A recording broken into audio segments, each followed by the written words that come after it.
participer à des projets assez dingues parce que voilà, j'ai pas eu l'occasion parce que c'était pas sur mon scope. Et lorsque j'étais chez Procter, j'ai mon ancienne collègue qui occupait ce poste-là, qui a dû lancer pour les Galeries Lafayette Haussmann la marque Dolce Gabbana sous la coupole. Donc on avait un stand de dingue. Alors, c'est un projet, elle a travaillé mais comme une folle, mais néanmoins le rendu était fou furieux, c'était génialissime et c'était vraiment ce genre de projet assez dingue. Là, chez Hermès, dans le cours preuve, c'est respirer. Là, en février, on a lancé le rouge à lèvres. Et en fait, la personne qui a ce job-là chez Hermès a lancé, vraiment, a développé le rouge à lèvres sur l'ensemble des stands et des grands magasins Hermès. Donc, un projet juste extraordinaire. Après, en termes d'inconvénients, les miss et les guidelines un petit peu des maisons de couture. Voilà, quand on est avec des maisons de couture qui sont un peu compliquées et très regardantes, on est vite bridé, on ne peut pas faire forcément ce qu'on veut. Et après aussi, ce qu'il faut avoir en tête, c'est qu'aujourd'hui, on est dans un monde, en plus encore plus actuellement que jamais, où on va quand même regarder la rentabilité. Et là, on est vraiment sur des projets d'image. Clairement, faire un stand dans un grand magasin, pour une marque, ce n'est pas forcément rentable. Par contre, en termes d'image de marque, c'est extraordinaire et il faut y être. Aujourd'hui, je n'ose même pas imaginer un Dior ou un Chanel qui ne serait pas présent en stand aux Galeries Lafayette Haussmann. Ce n'est pas inimaginable, c'est inimaginable. Donc voilà, il y a ce poste-là qui est vraiment une belle passerelle derrière pour les personnes qui souhaitent aller dans le marketing. Après, c'est un job, le poste de directeur régional des ventes. Très souvent, et c'est mon ancien poste, quand on parle avec des gens qui ont fait ce poste-là un jour, on a tous la même réaction, le plus beau job du monde.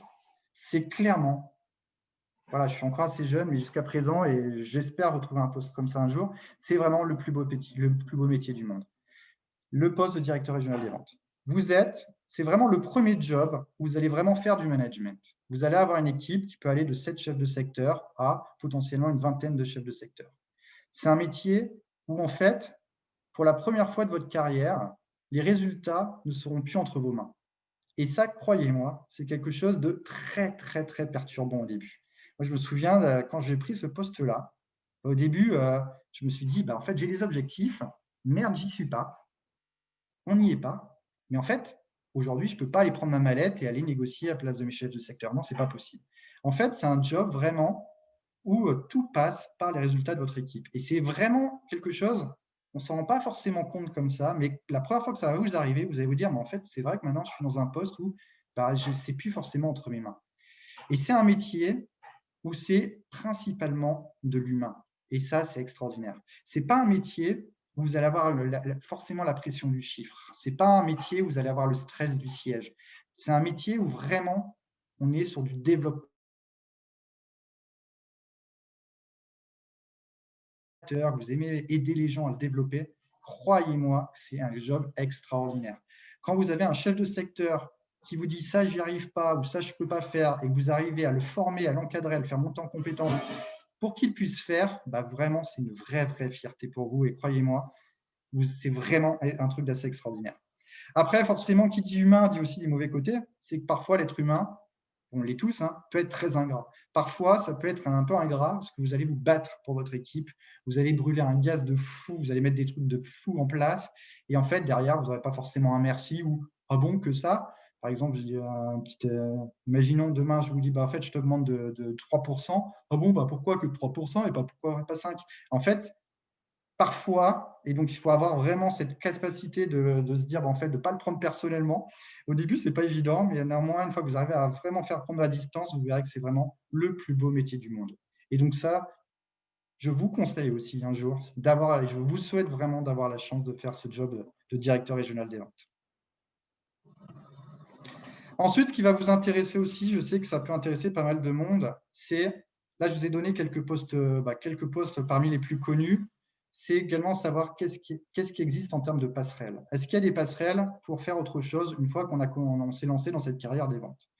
Eh oui, il y en a beaucoup, des passerelles. Je vous en ai listé quelques-unes. Je pense que j'en ai oublié. Néanmoins, c'était ce qui me semblait importantes et très, très intéressantes à vous partager.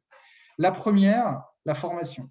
Voilà, quand un chef de secteur dans le monde des cosmétiques, c'est un métier où, en fait, on va aller former les conseillères dans les magasins pour apprendre à parler et à vendre nos produits.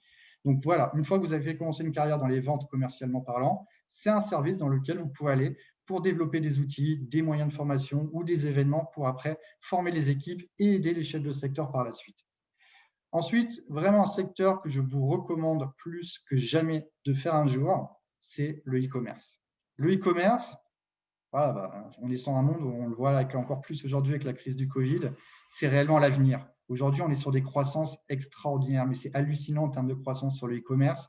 On était il y a quelques années à 1 ou 2 de part de marché sur l'e-commerce, on arrive sur des plus de 10 parfois. C'est des croissances à 3 chiffres, c'est vraiment l'avenir. C'est même flippant pour se dire potentiellement pour un chef de secteur qui est stable sur son poste depuis longtemps, c'est que potentiellement, peut-être que dans 10-15 ans, en fait, tous nos clients auront un gros site internet, on passera par là. Mais néanmoins, c'est une case, je pense, pour préparer une carrière, pour préparer son avenir aussi et pour s'adapter au monde de demain. C'est un poste, je pense, qu'il faut aujourd'hui faire, c'est passer dans les équipes e-commerce. Toutes les maisons aujourd'hui ont une équipe e-commerce, donc faites-le, c'est indispensable. Après, le marketing, pour beaucoup, c'est le Graal de départ en sortie d'école. Voilà, je vous ai montré, il y a pas mal de postes en commençant la carrière dans le commercial, dans les ventes, où on permet ensuite d'aller vers le marketing. Donc, il y a pas mal de postes, voilà, chef de produit, chef de marque, et ensuite, pourquoi pas, directeur marketing un jour. Également, là, c'est des choses qui vont se regrouper un petit peu, c'est les achats. Je l'ai mis avec je vais regrouper avec le côté retailer. Le côté retailer, c'est un Sephora, un OCB, c'est nos clients, les clients les clients des fournisseurs. Ça peut être aussi intéressant un jour d'y aller. Voilà, aujourd'hui, moi, par exemple, imaginons j'étais compte clé, pourquoi pas passer acheteur de l'autre côté de la barrière. Comme ça serait vraiment une grande force de connaître le métier. C'est aussi, je pense, le côté retailer, c'est aussi une force pour commencer sa carrière. Voilà, si demain, vous ne trouvez pas un job chez LVMH ou chez L'Oréal comme chef de secteur, quid de commencer chez Nocibé, Marino ou Sephora? Il y a pas mal de jobs où, en fait, vous allez gravir les échelons chez le fournisseur et un jour, clairement, on sera ravi, une grande maison sera ravie de vous accueillir parce que vous avez une expérience hyper puissante et hyper riche et une différence que en fait, les parcours qui ont commencé de A à Z dans la même maison n'ont pas forcément. Donc ça, c'est aussi une bonne idée, une bonne piste pour se mettre le pied à l'étrier pour lancer sa carrière. Après, il y a aussi le category management. Category management, souvent, c'est plus un poste qu'on voit chez les retailers. Néanmoins, ce n'est pas le category management, c'est des postes aussi qui sont intéressantes. Vraiment dans les plus gros groupes. Nous, chez Hermès, on n'en a pas forcément, mais des L'Oréal, des LVMH, je sais qu'ils en ont, parce que comme il y a plusieurs marques, forcément, c'est des postes qui se rapprochent plus. Ensuite, l'international. L'international, c'est aussi un conseil que je donnerais. Je n'ai pas encore eu cette chance personnellement et j'espère l'avoir un jour. C'est un jour d'aller faire une pige à l'international. Mais par exemple, voilà, c'est un job qui peut se présenter à vous. C'est que vous avez fait vos preuves commercialement parlant dans votre job, une carrière dans une boîte. En fait, ils veulent lancer une division parfum ou autre cosmétique dans un pays, imaginons, j'ai une bêtise, l'Inde, où vous n'avez pas encore de magasin et vous n'avez rien du tout. En fait, vous partez lancer une équipe, vous partez avec une équipe dans un pays et lancer un business. Je ne l'ai pas encore fait, mais en tout cas, je suis persuadé que c'est passionnant. Après, il y a aussi le métier de prévisionniste des ventes. Ça, c'est un métier aussi indispensable. C'est le métier où vous allez vous dire, en fait, en lien notamment avec les comptes clés et les commerciaux, c'est de dire, dans un an, il y a Noël. Dans un an, il y a Noël. Par exemple, chez Hermès, combien de terres d'Hermès je vais devoir produire, demander à mes usines de produire et je vais avoir mis en vente chez mes clients. Et en fait, c'est tout un métier, toute une logistique et c'est plus compliqué que ça en a l'air. Et c'est aussi quelque chose qui peut être très intéressant et une fois qu'on a fait notamment des premiers métiers commerciaux. J'ai mis également la business, tout ce qui est les outils informatiques. Quand vous avez, pour les plus geeks d'entre nous, c'est aussi des carrières qui peuvent être intéressantes de se dire, en fait, je viens développer des outils pour les chefs de secteur ou pour les cellules sièges. Ça, il y a des geeks entre nous qui adorent développer des fichiers Excel. Et donc, moi, je sais que j'ai vu des personnes qui te développent des trucs avec des macros extraordinaires et c'est juste passionnant. Et après, une passerelle qu'il ne faut pas oublier, c'est que les cosmétiques et les parfums ne restent pas éthiquement des cosmétiques et des parfums. Derrière, on a un champ des possibles qui est juste extraordinaire. On peut imaginer plein de trucs dans le monde du luxe. Si vraiment vous êtes picousé luxe, on peut imaginer plein de trucs. Les montres, les alcools et spiritueux, les vêtements, bref, des commerciaux, des vendeurs, des comptes clés, des directeurs régionaux, il y en a un peu partout. Donc voilà, c'est vraiment aussi derrière, c'est vraiment aussi intéressant de construire une carrière. On commence dans les cosmétiques et moi, je vois, j'ai des anciens collègues qui ont commencé dans la cosmétique et qui aujourd'hui sont dans des maisons de champagne. C'est pas la même chose, mais néanmoins, voilà, c'est aussi des choses qu'il faut avoir en tête qui nous permettent de, un jour, faire et développer. Tout ça, c'est très bien. J'en ai bientôt terminé, je vous rassure, et après, je prendrai vos questions. Mais ensuite, qu'est-ce qu'on fait? Ensuite, qu'est-ce qu'on fait? Voilà, on va dire un peu les postes Graal qui font un peu rêver. Donc ça, déjà, avant de lui présenter ces différents postes, moi, le conseil que je donnerais à des jeunes diplômés qui rentrent sur le monde du travail, c'est déjà d'avoir un peu une ambition. Et je le vois là, par exemple, quand je coach des gens chez J'Optimise aujourd'hui, c'est hyper important d'avoir un projet professionnel. Est-ce que si vous dites demain, je veux être directeur national des ventes, est-ce que dans 10 ans, 15 ans, vous serez directeur national des ventes? Peut-être pas. Néanmoins, c'est hyper important aujourd'hui, selon moi, d'avoir un projet. Et un projet qui est détaillé et construit. Lorsque vous êtes dans l'entretien d'embauche, croyez-moi, en tant que manager, vous allez me dire, bah, en fait, Olivier, moi, voilà, dans 15 ans, je me projette comme directeur national des ventes. Et pour y arriver, je vais être chef de secteur 3 ans. Ensuite, je vais faire du trade marketing pendant 3 ans. Ensuite, je vais être CAM pendant 4 ans. Ensuite, je serai directeur régional pendant 3 ans. Et ensuite, je serai directeur national des ventes. Et en fait, si vous m'expliquez votre parcours, il y a 9 chances sur 10 qu'il ne soit pas exactement comme ça, parce que c'est un parcours parfait, ça n'existe pas. Je vous le souhaite, mais ça n'existe pas. Il y aura toujours des opportunités à un moment ou à un autre. Mais vraiment, c'est une force d'arriver avec un projet construit. Et croyez-moi, ça change la donne entre un candidat où on lui demande, bah, en fait, tu te vois où dans 10-15 ans? Bah, en fait, je ne sais pas trop, bah, peut-être ouais, directeur marketing, pourquoi pas? Mais qui ne nous justifie pas et on voit que c'est hésitant par rapport à quelqu'un qui me dit, bah, en fait, je veux être directeur marketing et voilà ce que je vais faire, tac, tac, tac, tac. Ça, c'était pour la petite anecdote et pour le conseil, le coaching du jour. Et donc, les différents postes, donc vous avez le poste que j'occupe actuellement, donc directeur national des ventes ou responsable national des ventes, c'est vraiment un métier extraordinaire. C'est la continuité du poste de directeur régional des ventes. En fait, vous allez avoir la direction de la force de vente. Donc, ce qui est génial, c'est qu'en fait, vous avez en fait la stratégie de la force de vente, c'est vous qui allez la déployer.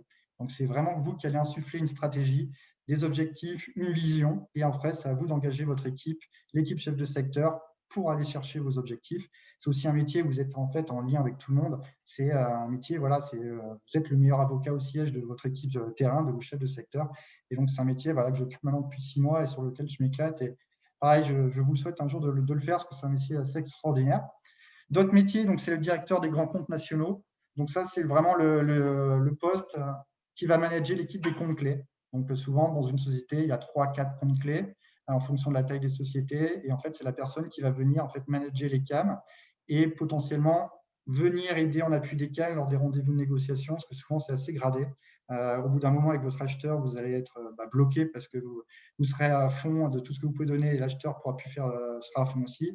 Et donc là, interviennent les chefs, etc., pour permettre de trouver une solution. Ensuite, le poste de directeur trade marketing, vous gérez l'équipe trade marketing. Le poste de directeur commercial, généralement dans pas mal de boîtes, c'est le poste qui manage les 3 postes que je viens de citer. Donc, c'est encore un poste au-dessus. Un job aussi qui peut être hyper intéressant et riche, c'est le poste de directeur d'une business unit à l'étranger. J'en parlais tout à l'heure. En fait, vous allez, par exemple, partir en Chine demain avec une équipe de 4-5 personnes. Vous partez de zéro et vous lancez un business local dans un pays qui est déjà mature. Et donc, c'est des choses, partez pour 2-3 ans. C'est des missions qui sont timées dans le temps. Donc, clairement, si c'est un job, je pense, hyper formateur. Et si vous arrivez à aller demain en Chine et à lancer le business en Chine et que ça cartonne, je pense que voilà, sur votre CV et même en termes de fierté personnelle, je pense que c'est des métiers hyper valorisants. Et après aussi, pensez toujours, bon, je ne suis pas le meilleur exemple pour l'instant là-dessus, certainement, mais c'est hyper important d'avoir un côté un peu 360. C'est hyper important aujourd'hui pour plus vous voulez gravir les échelons. Je ne connais pas vos ambitions, mais plus vous voudrez gravir les échelons, c'est important à un moment d'avoir vu plusieurs choses. Quid un jour, si vous avez commencé une carrière dans le commercial, un jour d'aller vers le e-commerce. Quid un jour d'aller vers le marketing. Quid un jour même d'aller vers la logistique. Et en fait, c'est hyper important parce que c'est des choses, si un jour vous voulez passer sur les postes au-dessus de directeur commercial, c'est-à-dire en fait, directeur général, d'avoir vu beaucoup de choses, ça sera vraiment une puissance et quelque chose qui vous apportera vraiment beaucoup un jour. Enfin, ça c'est une phrase qui m'est très chère et que j'espère, voilà, que je souhaitais absolument vous partager. C'est cette magnifique phrase que j'essaye souvent d'insuffler à mes équipes, c'est « Ils ne savaient pas que c'était impossible, alors ils l'ont fait ». Je pense que cette phrase veut tout dire. Gardez-la vraiment en tête et vraiment, vivez vos rêves. Si vous avez un rêve qui est donc de commencer une carrière dans les cosmétiques, croyez en votre rêve, misez tout et c'est faisable. D'accord? Donc, ils ne savaient pas que c'était impossible, alors ils l'ont fait. Voilà, j'en ai terminé. Donc, j'espère que ça vous a intéressé et maintenant, je serai ravi de répondre à toutes vos questions. Merci beaucoup, Olivier. C'était extrêmement riche et je pense qu'on a appris beaucoup de choses grâce à toi. On a eu pas mal de questions et il y en a une qui me fait penser à un échange qu'on avait eu. Le fait que justement, aujourd'hui en école de commerce, si on se met dans la peau d'un étudiant en dernière année, par exemple, on nous propose aujourd'hui, je schématise, hein, mais soit la voie du marketing, soit la voie de la finance. Aujourd'hui, sauf si je me trompe, il existe très peu de masters dédiés au commerce. Oui. Donc ça, c'est des métiers qui sont au final, pour la plupart, découverts après les études. Donc, est-ce que quelqu'un qui a fait un master en marketing peut potentiellement aller sur du commerce après ou comment, enfin, quels sont ces différents, quelles sont les différentes options en fait quand on est étudiant? D'accord. Alors, il y a plusieurs possibilités. C'est soit vous avez eu la chance de faire un BTS et une licence plus commerciale. Ensuite, voilà, en école de commerce, vous allez vous spécialiser en marketing, en finance, en stratégie d'entreprise. Ça vous avez déjà en fait les premières bases grâce à vos 3 premières années. Ensuite, si vous avez fait plus le parcours un peu classique prépa, c'est vrai qu'en école de commerce, c'est pas l'endroit où on va apprendre le plus. Néanmoins, de plus en plus d'écoles aujourd'hui proposent des cours ou des électifs sur la négociation, sur des ventes. Et c'est des choses qui sont intéressantes. Après, parfois, il y a même des écoles qui proposent des concours de vente. Même, il y a des concours de vente qui sont proposés par des associations externes. Ça, c'est quelque chose aussi que je conseillerais à un jeune de faire qui souhaite s'orienter dans cette carrière-là. Pour ma part, j'ai été recruté par Procter parce que j'ai participé au concours de vente de maintenant Neoma Business School, concours que j'ai gagné. Et en fait, dans le jury, il y avait Procter. Et en fait, Procter est venu me chercher à la fin. Et donc, c'est hyper important. Après, quelqu'un qui aura fait un master vraiment spécialisé marketing, là, ça me fait penser à des personnes que j'ai embauchées donc, chez Mondelez. En fait, moi, clairement, en tant que manager demain, ça ne me pose pas de problème. Moi, ce que je veux voir, en fait, le jour de l'entretien, c'est que quelqu'un déjà qui est renseigné sur la carrière commerciale, quelqu'un qui sait aussi un petit peu pourquoi il fait ça. Récemment, j'avais embauché une demoiselle qui voulait faire du marketing et qui me disait, en fait, aujourd'hui, clairement, c'était une tête très bien faite, une personne très, très intelligente et qui me disait, en fait, aujourd'hui, je vais aller sur le terrain parce que voilà, du marketing, j'en ai fait dans mes stages et en fait, j'ai envie de me durcir un petit peu et elle m'a expliqué, elle s'est justifiée et elle m'a présenté son parcours un peu comme je vous disais tout à l'heure. Et en fait, derrière, je me suis dit, mais en fait, elle, je ne peux que lui donner sa chance. Je l'avais senti fébrile, je me suis dit, elle, ça va être dur pour elle, parce qu'elle n'a pas la fibre d'un commercial. On a le cliché du commercial, le bourrin qui parle beaucoup, qui fait des gestes. Elle était plutôt très introvertie. Mais je me suis dit, en fait, elle, je vais lui donner sa chance, parce elle m'a donné envie de lui donner sa chance. Elle m'a montré son projet. Elle m'a dit, voilà, je vais faire chef de secteur, ensuite je montrer au siège, et dans 5 ans, je repasserai sur une équipe marketing. Et, et ça l'a fait. Oui, les débuts ont été un peu compliqués, parce que c'était quelqu'un de vraiment très introverti. Néanmoins, derrière, elle a réussi, et maintenant, voilà, elle a commencé à gravir les échelons. OK. Donc, il ne faut pas s'arrêter à ça. Donc le conseil, ce serait d'être déterminé au final, bien travailler son projet professionnel, même si à terme, ça devient pas vraiment ce qu'on veut faire. Mais Exactement. voilà, c'est de travailler ça et d'être, convaincant pendant les entretiens Et en ayant préparer. notre projet, voilà, bien travaillé. Exactement. Moi, le conseil aussi que je donne quand je coach des gens en recherche d'emploi, c'est je fais un job. En fait, imaginons, là, je postule pour être chef de secteur. J'explique pourquoi je veux être chef de secteur. Il y a 2 choses à dire selon moi. C'est la première, c'est je veux être chef de secteur parce que je vais développer cette qualité-là et cette qualité-là qui me seront utiles par la suite. Et je veux être des chefs de secteur parce que j'ai cette qualité, j'ai cette qualité et j'ai cette qualité-là. OK.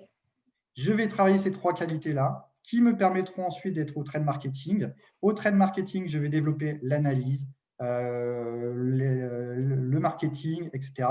Et moi, je vais apporter telle qualité et telle qualité sur le poste.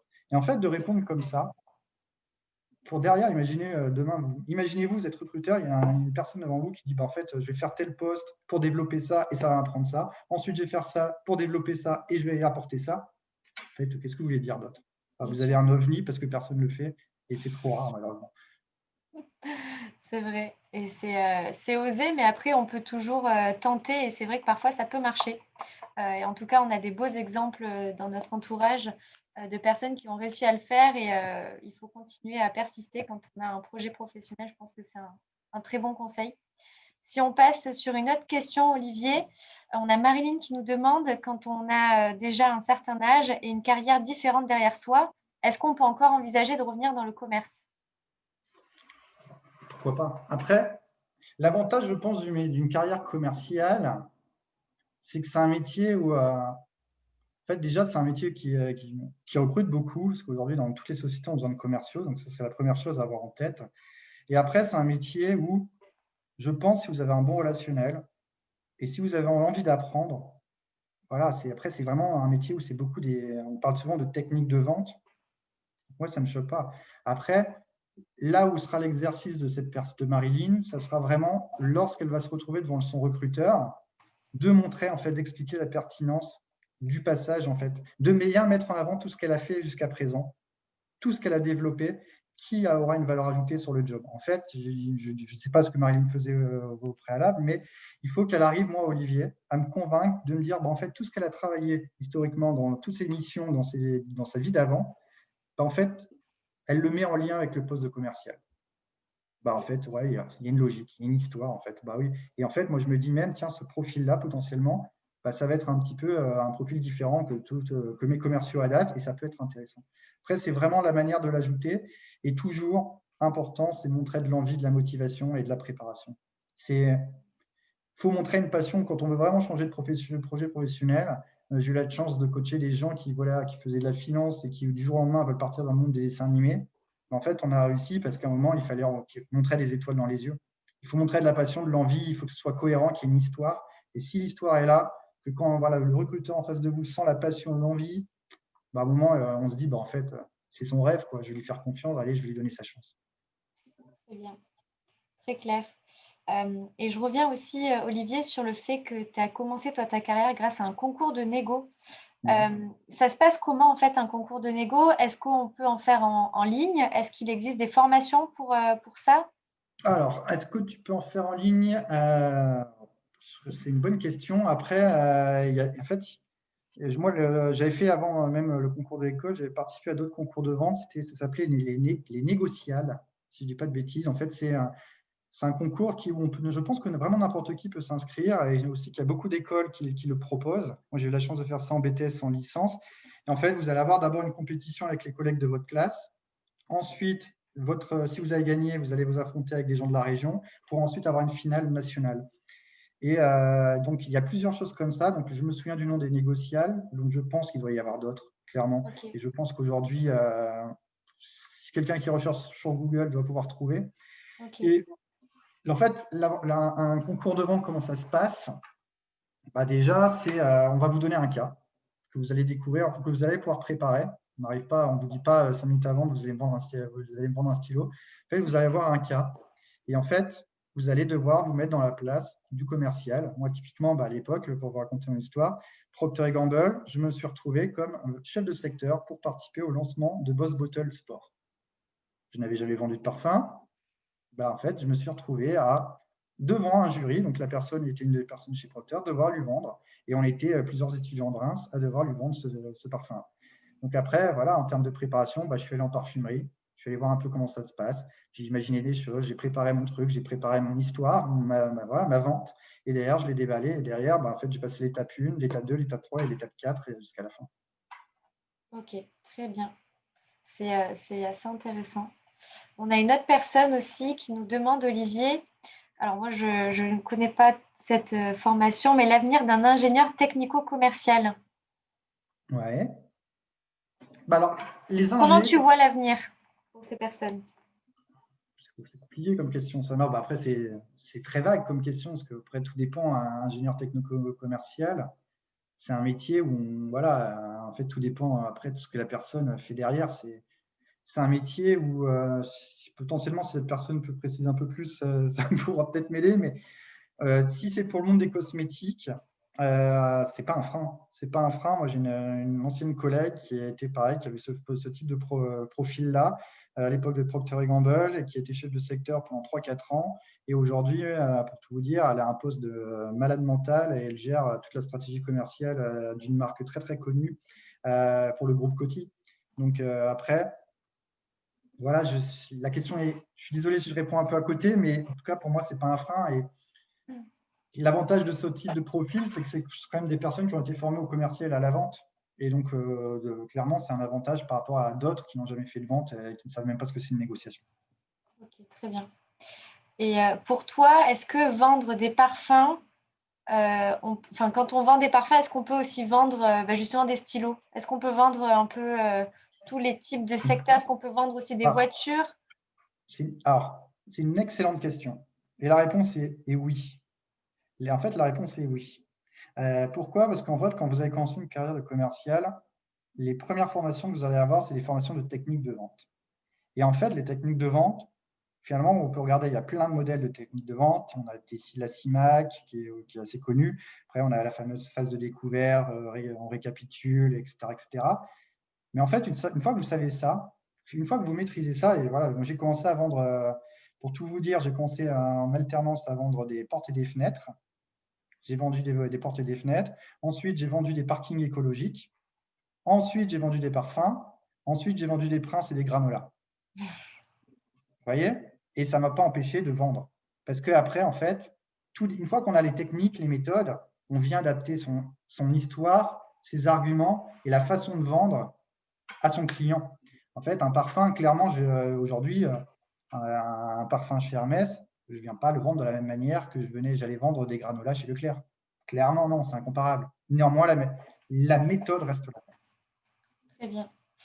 Et pour un étudiant qui va absolument faire chef de secteur, qu'est-ce que tu conseilles, toi, avant de monter sur ce type de poste, de faire comme stage? Alors, pour moi, déjà, c'est important pour quelqu'un qui a décidé de faire le chef de secteur, de ne pas faire un stage de chef de secteur. Parce que, Ça pour moi, existe? en fait, pardon? Ça Ça existe. existe? Il y a des boîtes. Chez Nestlé, il y avait des stages de chef de secteur et parfois des sociétés qui cherchent, en fait, qui ont un besoin à court terme et qui prennent des stagiaires pendant 6 mois et ça existe. Et en fait, je déconseillerais le stage de chef de secteur parce que, clairement, en fait, c'est comme si le job que vous allez faire demain, ça n'a aucun intérêt. Donc, à ces personnes-là, moi, je leur conseillerais déjà, c'est un stage siège. Un stage siège, idéalement, un stage d'assistant compte clé. Ça peut être canon. Comme ça, en fait, ça vous permet vraiment de commencer à mettre le pied un peu dans tout ce qui est négo, le monde des clients. Et derrière, en fait, d'aller en chef de secteur, c'est vraiment une suite logique. Donc, moi, mon plus gros conseil là-dessus, ça serait assistant compte clé ou un poste un peu interface marketing-vente, vraiment un poste en lien avec l'ensemble des services, marketing, finance, force de vente, commercial. Comme ça, vous avez une vision 360 sur le siège de l'entreprise. Ça vous permet en fait, de voir un petit peu tout ce qui se passe et de voir un peu ce qui vous plaît, ce qui vous plaît moins. Et derrière, sur le CV, c'est aussi une grosse valeur ajoutée d'avoir tout vu. Ok, très bien. Et justement, tu parlais tout à l'heure, tu donnais des noms. Olivier, est-ce que dans toutes les entreprises, on sait que parfois les RH ou les services utilisent des noms différents. Est-ce que globalement, on utilise le même wording dans le commerce ou parfois on peut retrouver aussi des noms spécifiques dans certaines entreprises? Non, en fait, typiquement, un chef de secteur, on peut l'appeler un responsable de secteur, un responsable commercial, un chef des ventes, on peut l'appeler un responsable du développement des ventes. En fait, c'est vrai que chaque boîte a un peu son terme. Ça, Ok, c'est clair. Chaque boîte a un peu son terme, mais en fait, tout le monde, quand vous parlez de chef de secteur ou de responsable de secteur, on se comprend parce que c'est on ce se job-là. comprend. Donc, vous allez Ok, entendre plus parler de RS ou de CDS. Et par exemple, chez Procter, à l'époque, c'était des RDV, responsables développement des ventes. Donc, en fait, non, il y a plusieurs termes pour le même job. Donc, ça, après, c'est en décryptage de l'annonce d'emploi. C'est de façon en la lisant, en la décryptant, on comprend vite que c'est le poste de chef de secteur. très bien. Et côté compétences, alors est-ce qu'on est commercial? Est-ce qu'on l'apprend? Est-ce qu'il faut qu'on soit une pépite? C'est vrai qu'on a l'impression, comme tu disais tout à l'heure, que le chef de secteur, c'est celui qui est avec ses gros bras, qui a la tchatche, qui sert des cafés à tout le monde. Est-ce qu'il faut être comme ça ou on peut être sa propre personnalité en fait? Alors, pour moi, déjà, c'est une très bonne question. Merci à la personne qui l'a posée. Il y a une chose que je déteste dans un commercial, et je pense que vous, ça sera vraiment la même chose, c'est ce que j'appelle moi le vendeur de tapis.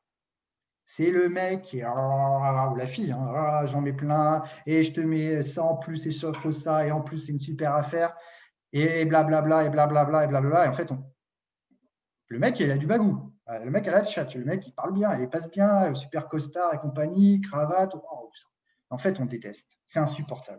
C'est insupportable parce qu'on a l'impression de se faire arnaquer. Et pour moi, un commercial, c'est pas ça.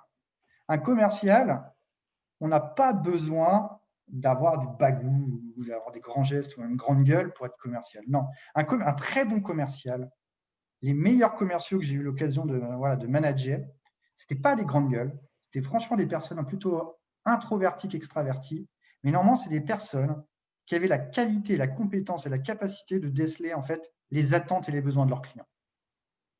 Et en fait, ces personnes-là, elles sont plus dans l'observation, parce que pour moi, déjà, un commercial doit moins parler que son acheteur. Un commercial qui parle plus, déjà, il y a une erreur. Puis en fait, on doit faire parler notre client. Et en fait, les très bons commerciaux, ils parlent très, très peu. Et en fait, ils vont poser quelques questions clés, bien rebondir quand il faut. Et en fait, ils vont vraiment comprendre l'attente et le besoin du client. Et derrière, ils viennent donner, exactement, proposer, cibler leur proposition avec l'attente du client. Et donc là, franchement, pas besoin, on n'a pas le temps de faire un sketch de vente, mais on n'a pas le besoin et on n'a pas le. Il ne faut pas trop parler. Moi, quand je forme un commercial, quand je vois que j'ai un commercial qui commence à faire du vendeur de tapis, je lui dis stop, t'arrêtes et tu marques des silences. Tu poses des questions et tu te tais. Il faut que le client parle. Donc non, pas forcément une grande gueule pour essayer un commercial, mais être curieux et intéressé. Ok. Très bien. Et alors, on va prendre une dernière question. Est-ce que tu aurais un conseil, Olivier, pour le stress juste avant les négos ou pendant les négos? Est-ce que tu as des petits conseils, des tips? Alors, les conseils, moi, le conseil déjà que je donnerais, après, ça m'est très propre, hein, c'est quand je sais que je vais avoir un rendez-vous de négo, en fait, je déteste le préparer la veille. Il faut en fait que 3-4 jours avant, mon rendez-vous soit prêt. Et en fait, parce qu'il y en a certains, on les voit jusqu'à 23h soir, la veille du rendez-vous, putain, mon PowerPoint, et ça change tout. Oh non, ma stratégie ne va pas. Putain, ça fait 2 semaines que je bosse sur ma stratégie, elle ne va pas. Oh là là là. En fait, c'est comme un peu la veille du bac où on a révisé comme des malades. Et en fait, on révise la veille. Oh, putain, je ne maîtrise pas tel sujet alors qu'on le connaît par cœur parce qu'on n'y est pas dedans. Donc déjà, pour moi, la préparation déjà est clé. Et donc, c'est pas la veille. C'est plusieurs jours avant. Comme ça, on arrive à notre rendez-vous déjà sans le stress et la pression de la veille. Ensuite, toujours la préparation, la préparation, la préparation. Si vous avez bien préparé votre rendez-vous, si vous avez préparé votre stratégie, vous êtes à l'aise avec, vous êtes entraîné, quitte à faire des sketchs avec votre chef ou avec un de vos collègues, vous sketchez le rendez-vous, déjà, en fait, vous allez arriver déjà beaucoup plus à l'aise qu'en mode je stresse. Et après aussi, la veille, si vous êtes quelqu'un de stressé, allez faire autre chose. Bon, là, en ce moment, c'est compliqué avec les couvre-feux, mais dès que vous pourrez, cinéma, footing la veille, vous faites autre chose, vous allez au resto, vous ne pensez pas à votre rendez-vous, et le lendemain, votre réveil sonne, vous partez à votre rendez-vous, et de toute façon, ça passe toujours. Clairement, ça passe toujours. Parfois plus difficilement, et en fait, l'avantage dans ce métier, c'est que les deux parties doivent signer. Parfois, c'est rapide, parfois, c'est un peu plus long, mais ça signe toujours. Très bien. C'est sur ces jolis mots que la conférence se finit. Un grand merci, Olivier. C'était extrêmement riche. On a eu beaucoup de questions. Beaucoup de personnes aussi te remercient pour ton parcours qui a été très inspirant pour certains. On a encore des merci. Donc, merci, Olivier. C'était extrêmement enrichissant. Évidemment, sachez que le live sera rediffusé et sera disponible sur notre site internet YPB. Et également sur YouTube. Donc, vous pourrez le regarder à gogo et reprendre les conseils d'Olivier quand vous le souhaitez. En tout cas, merci à vous tous. Écoutez, peut-être à bientôt dans une carrière commerciale, en tout cas. Au plaisir. À très bientôt. Au revoir. Merci Olivier. Bonne soirée à tous. Merci à tous. À bientôt.